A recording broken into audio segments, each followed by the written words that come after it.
మాజీ ముఖ్యమంత్రి కేసీఆర్ కు మంత్రి సీతక్క లీగల్ నోటీసులు పంపించారు. తన ప్రతిష్టకు భంగం కలిగించేలా బీఆర్ఎస్ పార్టీ సోషల్ మీడియాలో తప్పుడు ప్రచారం చేస్తుందని ఆరోపిస్తూ మంత్రి సీతక్క లీగల్ నోటీసులు పంపారు. ఆ పార్టీ అధ్యక్షుడు కేసీఆర్ సహా బీఆర్ఎస్ పార్టీకి లీగల్ నోటీసులు జారీ చేశారు. ఇందిరమ్మ రాజ్యంలో ఇసుకాసుర రాజ్యం అంటూ సీతక్కపై గత కొంతకాలంగా తప్పుడు ప్రచారం చేస్తున్నారు. జూన్ 24న బీఆర్ఎస్ అధికారిక సోషల్ మీడియా పేజీలో ఈ పోస్టులు పెట్టారని, తనపై నిరాధారమైన ఆరోపణలు చేశారని సీతక్క మండిపడ్డారు. జూలై 5న కేసీఆర్ బీఆర్ఎస్ పార్టీకి నోటీసులు పంపారు. తన ప్రతిష్టకు భంగం కలిగించిన వాళ్లు లిఖితపూర్వకంగా క్షమాపణలు చెప్పాలని కోరారు.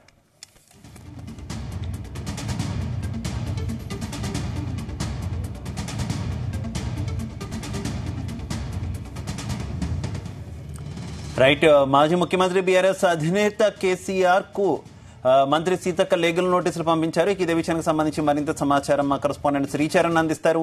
శ్రీచరణ్. శివ, మాజీ ముఖ్యమంత్రి కేసీఆర్ కు మంత్రి సీతక్క లీగల్ నోటీసులు పంపించారు. ఇందిరమ్మ రాజ్యం ఇసుక రాళ్ల రాజ్యం అంటూ పార్టీ ట్విట్టర్ అధికారిక సైట్ లో బీఆర్ఎస్ పోస్ట్ లో పెట్టారంటూ కూడా తీవ్ర అభ్యంతరం వ్యక్తం చేసిన సీతక్క బీఆర్ఎస్ అకౌంట్ కావడంతో దానికి బాధ్యుడిగా ఆ పార్టీ అధ్యక్షుడు కేసీఆర్ కు లీగల్ నోటీసులు పంపాల్సిందిగా కూడా సీతక్క నిశ్చయించుకున్నారు. తన ప్రతిష్టకు భంగం కలిగేలా సోషల్ మీడియాలో విష ప్రచారం చేయడంపై సీతక్క తీవ్ర స్థాయిలో కూడా మండిపడ్డారు. కేసీఆర్ తక్షణమే క్షమాపణ చెప్పాలని కూడా ఆమె డిమాండ్ చేశారు. అయితే మీడియాలో తప్పుడు ప్రచారం చేస్తూ వస్తున్నారు కొన్ని రోజులుగా అంటూ కూడా మంత్రి సీతక్క లీగల్ నోటీసులు పంపించారు. అయితే ఇందిరమ్మ రాజ్యంలో ఇసుకాసుర రాజ్యం అంటూ కూడా సీతక్కపై కొంతకాలంగా కూడా తప్పుడు ప్రచారం చేస్తున్నారని, దీనికి సంబంధించి జూన్ 24వ తేదీన బీఆర్ఎస్ అధికారిక సోషల్ మీడియా పేజీలో ఈ పోస్టులు పెట్టారని, తనపై నిరాధారమైన ఆరోపణలు చేశారని కూడా సీతక్క మండిపడ్డారు. జూలై 5న కేసీఆర్ బీఆర్ఎస్ పార్టీకి ఈ రోజే నోటీసులు పంపారని కూడా తెలుస్తోంది. తన ప్రతిష్టకు భంగం కలిగించిన వాళ్లకు లిఖితపూర్వకంగా క్షమాపణలు చెప్పాలని కూడా మంత్రి సీతక్క డిమాండ్ చేశారు. శివ, అయితే ఈ రకమైనటువంటి ఆరోపణలకు సంబంధించి సీతక్క గతం నుంచి కూడా కొంత వార్నింగ్ ఇస్తూ వచ్చారు కదా. మొత్తం జరుగుతున్నటువంటి తన మీద జరుగుతున్న అసత్య ప్రచారాలు కావచ్చు, పోస్టులు కావచ్చు, వీటి మీద మండిపడుతూనే ఉన్నారు.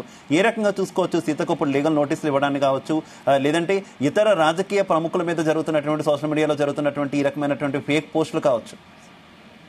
అయితే బేసిక్ గా ఏంటంటే ఇక్కడ ఒక వార్ నడుస్తోంది అనే చెప్పుకోవాలి. ఎక్స్ వేదికగా, సోషల్ మీడియా వేదికగా. ఎప్పుడైతే కాంగ్రెస్ ప్రభుత్వం అధికారంలోకి వచ్చిందో, అధికారంలోకి వచ్చినప్పటి నుంచి కూడా ఇటు బీఆర్ఎస్ కానీ, ఇటు బీజేపీ కానీ, ఇటు కాంగ్రెస్ కానీ ఇటీవల కాలంలో కూడా మనం చెప్పుకోవాలంటే సోషల్ మీడియా వేదికగానే బాగా ఉపయోగించుకుంటున్నారు. ఎందుకంటే మెయిన్ స్ట్రీమ్ మీడియా కంటే సోషల్ మీడియా వేదికగానే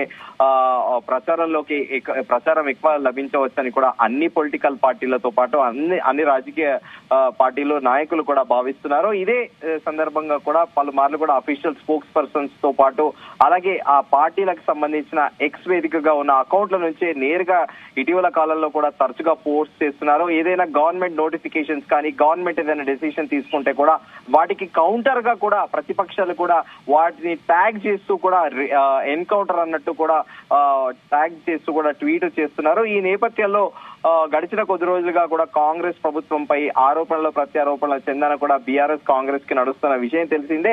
అయితే ఎక్స్ వేదికగా కూడా బీఆర్ఎస్ పార్టీ అఫీషియల్ పేజ్ నుంచి మంత్రి సీతక్క పైన అనుచిత కామెంట్స్ పెట్టారని, ఈ నేపథ్యంలోనే లీగల్ నోటీసులు మంత్రి పంపించారు. Shiva, okay Sricharan, thank you.